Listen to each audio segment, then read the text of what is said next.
Hi, everybody. Okay, so let me try this again. It seemed to have crashed, and now I'm back on. Okay. And this is so important what I want to talk about today on 1,897 days, I believe. Um, so thank you for coming on again. Thank you for your patience. It just seemed to have crashed. And so I restarted it, and it just took a minute. So I wanted to talk about Letitia James's weaponization of her position, which is not an isolated um, crime. This is absolutely a method. This is deliberate to fund individuals to take these very important prosecutors' positions, and then the crime is let loose, right? Because they're not prosecuting the crime, they're prosecuting their political opponents. This is not what President Trump is doing. He's going after the crime and the criminals, and Letitia James is a criminal. Okay, that's very clear, and anyone that's been paying attention absolutely knows what she did was absolutely criminal.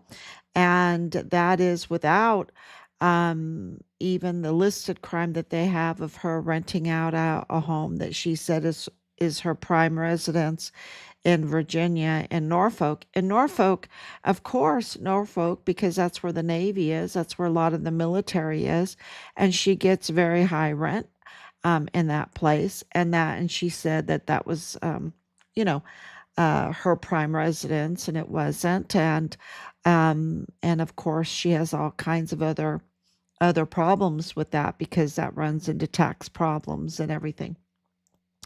So she looks like she is absolutely in big trouble, and good, good, because she's a criminal, and Jaime Esparza is also a criminal, and she is the very first in American history to be a sitting attorney general or AUSA to be indicted.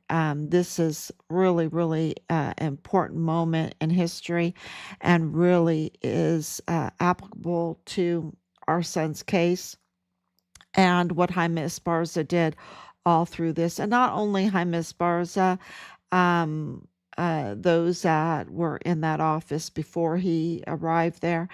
And so, yeah, with the Walmart mass shooting case. So that's very important.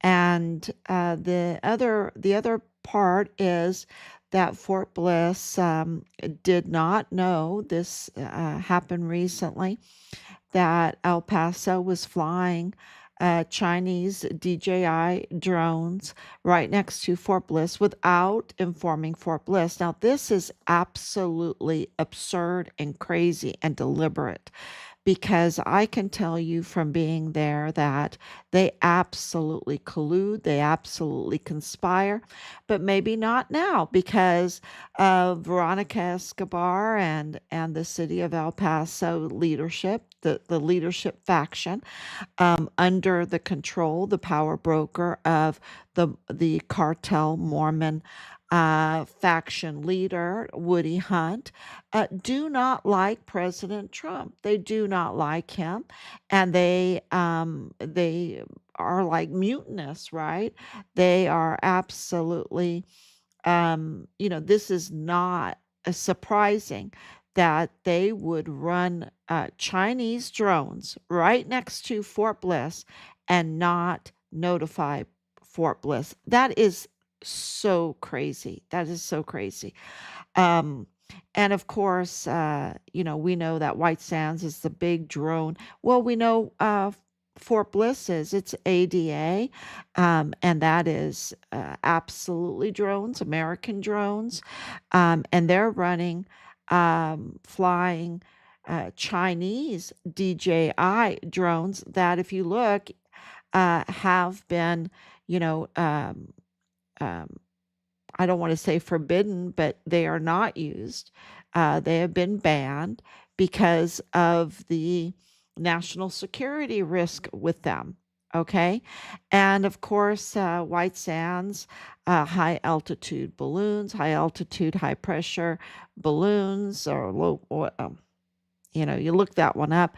And of course, the drones, and then the fuel. And then the fuel is not only being stolen on the Mexican side, it's being stolen in the New Mexico and Texas side.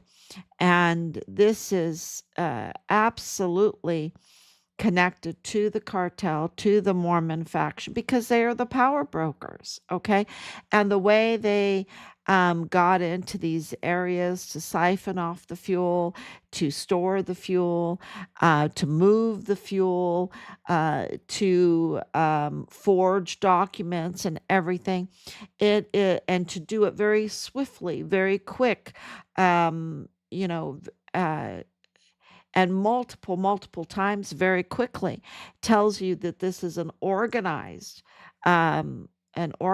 cabal, right? An organized criminal unit. And the way the Department of Justice named who was doing that really is odd, and indicates that there's more to this than what we know, because they just don't name, these people like they did. So, um, there's just a lot going on in El Paso, a lot. And and I'm going to tell you that in the first administration, when Richard was forcibly removed and his life was taken from him, there was a mutiny going on, right? And there was a real hatred for President Trump, because he wasn't part of the deep state. He wasn't part of this criminal trafficking contract network, like even went all the way up to AG Letitia James. He wasn't part of them, and there was mutiny. There was mutiny in the ranks in the military, and now you see that mutiny is raising its ugly head again. And but this time we see it more clearly. The first time, we couldn't even believe it. We couldn't even believe what we were seeing. We were doubting ourselves. We were. Saying, no, this couldn't be possible. This couldn't be possible, because this is treasonous, right? These are traitors then. And so, they absolutely were doing a lot of damage. But this time around, we're all prepared for it. The people that have been paying attention, that have been victims to this criminal group, are paying attention, and they're prepared, and they're not uh, blindsided by it. They're not shocked by it. And so when they flew these Chinese drones, we're not shocked by it, because we know that these are absolute traitors. And matter of fact, I believe that maybe that's, at least you know who they are, right? And now we have the mass firings. We have they're called reduction, rifts, right? Reduction in force.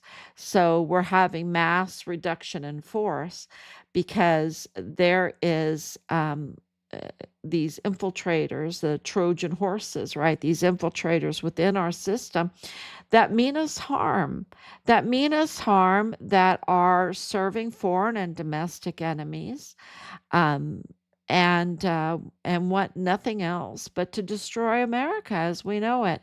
And so this is really an internal conflict. I wouldn't call it a civil war yet, but it's an internal conflict, absolutely. And we're going to see a lot of weeding out, and the this government shutdown is well, it's speeding that up. These rifts are, isn't it? And of course, the meeting with the over 800 flag officers, wasn't an accident, and it didn't just have the purpose of just having a speech, right? More happened there at Quantico than what we saw, definitely. And especially when you have um, the indictment of an attorney general. Then you have the indictment. Well, first you have the indictment of the FBI director. And now you see this mutinous kind of traitorous action where they're going to fly Chinese drones, without letting Fort Bliss know. There's something crazy going on with that because it is such a national security risk because there is fuel smuggling going on. There's criminal trafficking going on, right? These tunnel runs are a big, big problem. So the tunnel runs, the fuel smuggling, uh, and this all ties into what just happened with China, um, where there's a power play here with the um, what do you call it? The rare earth minerals, with the rare earth minerals that are vital to national security because they are in so many products, right? In the cell phones. And I mean, it would really hurt the economy to not have those. But we have rare earths minerals right there in Texas, and it's right there to ready to be mined. Of course, the miners are the mascot of El Paso. There's lots to be mined there, and this is for national security. To have our own rare earth minerals, not to depend on China. And so this statement by President Trump um, was, a little bit of a shocker to say, okay, we're going to put 100% on tariffs with this whole power play with the rare earth minerals, and I think Texas um, has to be weeded out of the traitors, because as Texas goes, so goes the United States. As the United States goes, so goes the world. And it will get really, really ugly if Texas doesn't get on board of America, and of Americans. Why are they serving foreign? And I'm talking about the leadership. I'm not talking about the population there, even though there are, uh, a big portion of these cartel. Because I know because we were attacked. Um, yeah, so we really need to get on board of um, being American and not depending on China for most vital minerals or medicine or things like this that are, for food, right? We have to make our own food. We have to have our own money. We have to have our own military. We have to have our own medicine. We have to have our own rare earth minerals. We have to have our own steel. Right? This is what will make us a powerful country. If not, you know, we're going to lose it. We're going to lose our country. And you see the attacks on our culture, on our young people, on marriage, on our health, on just at for $37 trillion. in debt, we should be the most beautiful, most healthy, with the most beautiful infrastructure in the entire world. Because $37 trillion is a lot of money.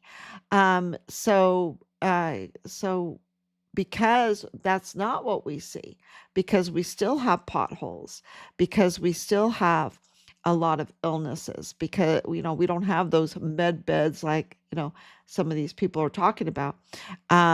And maybe that's something for the future. I don't know much about them, but they're being I'm getting sent information about them. um uh, but we don't have them. We have a lot of sick people. We have a lot of autism. We have a lot of diabetes. We have a lot of, and, for $37 trillion in debt and all of the research and all of the stuff that we do, it hasn't done us any good, right? We still have this major criminal problem. And a lot of people living on the streets, and um, just a lot of political strife. And so, not as much as France. So I think France has more political strife. Um, so I don't want to seem so negative. I want to seem positive. I think all of this is positive that it's coming out, because President Trump is saying, look, we're going to get a backbone now again. We're going to get a backbone as Americans again, and we're going to fend for ourselves again, and make things happen. And and that goes to um, justice. That goes to Richard's case. We cannot move forward without addressing Richard's case nationally. Internationally, we can, because this is a U.S. Army soldier. I know he's my son, right? Of course, but everything that this is connected to. Um, because he is a U.S. Army soldier, because he was targeted, because he was forcibly removed, because they took his life, because they stole his body, because they dismembered his body, because they trafficked his body, and because he was absolutely a whistleblower for the Walmart mass shooting, because it involved the chain of command, because it involved the law enforcement in El Paso, because it involved Veronica Escobar, because it involved the power broker Woody Hunt, because it involved the judicial system, because it involved the FBI, the ATF, the federal system, and so much more, and because it involved Chihuahua and Chihuahua's government and Chihuahua's AG, dirty AG, very dirty AG, and very dirty governor, because it involved all of these things. It has to be addressed, right? It has to be. Otherwise, uh, uh, that they can act with impunity, right? And they have to get a message that they cannot do this to an American soldier. They can't do this to Americans. They can't do it, and that's what really needs to happen. And here we find out they're still trafficking fuel. They're still um, trying to sabotage President Trump by flying these Chinese drones. They're still trying to pull a Letitia James, right? A hatred for America and for Americans. They're trying to pull that, and but we have their game book now. We understand what's going on. So we have to calmly address all of these things, but full on. But full on. We might be calm, but we need to do it full on. It's kind of like um I'm doing a banner right now for church, and it is of Saint Michael, and that's why I did that research for Saint Michael. And the thing about Saint Michael killing the demon, and it's very therapeutic for me, it's like, yeah, I want to put that spear right in that demon's head, in my on my banner, right? Because it's so therapeutic. Um, and the thing about Michael, the archangel Michael, is that his face is not in torment like the demon's face. The demon's face, and I have to get it just right, and I've been working on it, because I'm working in felt, right? With satin and all these beautiful materials. But uh, the demon's face is just in agony, right? And is tormented. Um, but not Saint Michael. Saint Michael is very calm because the destruction of this evil is nothing for God. It's just nothing, right? The victory is ours. We're working from a position of victory, and so Saint Michael's face is calm and serene. There's no revenge in it. There's no gnashing of the teeth. There's no power like or anything like this.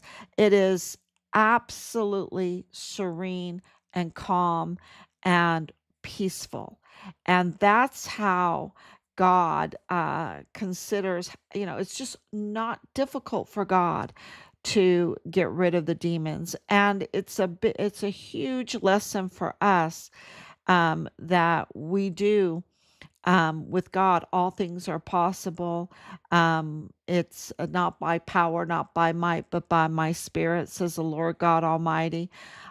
So, we have this assurance that when we're working for the right way to do the right things, um, eh, you know, it's going to all work out. It's going to all work out. It might even not even work out in my lifetime, but it's going to work out.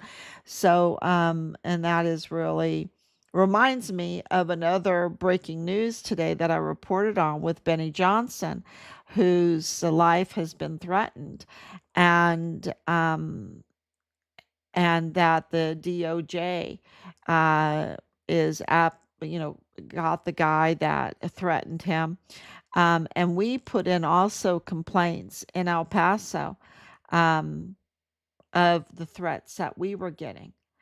And so if they're going to threaten a Gold Star family, if they're going to threaten Benny Johnson, they'll threaten anybody. And so we cannot let this stand. So it was a very good day to see the Department of Justice stand up for Benny Johnson, because they cannot be allowed to threaten the life, of another person like that. No way, no way. So, this was very, very good news and very good precedence again for our family and for our son's case. So if there's any questions, thank you, Danielle. Thank you, Laura. Um, just a lot going on behind the scenes. We have, so, I also posted with the Betty Johnson, the Amber Chase, because, her baby daddy, William Molinar, is a convicted child R, R, and he got probation. This is the problem. You've got individuals like Judge Madrano being protected by Sylvia Barunda Firth on the Texas Commission of Judicial Conduct, um, while she's also sitting on the El Paso Community Foundation, which belongs to Woody Hunt, who's absolutely means us harm. He means us harm. And of course you see that with the results of and what the deeds are of Sylvia Brunda Firth, one of his board members. So, and how she got on the commission. Now she's not on the commission. I think she's done now. I hope she's done now. I have to check when her last day is. We did get her removed, and that was a huge victory for us. So, because you just can't have that kind of interference, that kind of infiltration. So, we're working very hard behind the scenes to also weed out the infiltration. And now you have actively President Trump's administration weeding out the bad actors. So, yeah, lots happening. And thank you for sharing. And please share all this information. And I will be back tomorrow, God willing.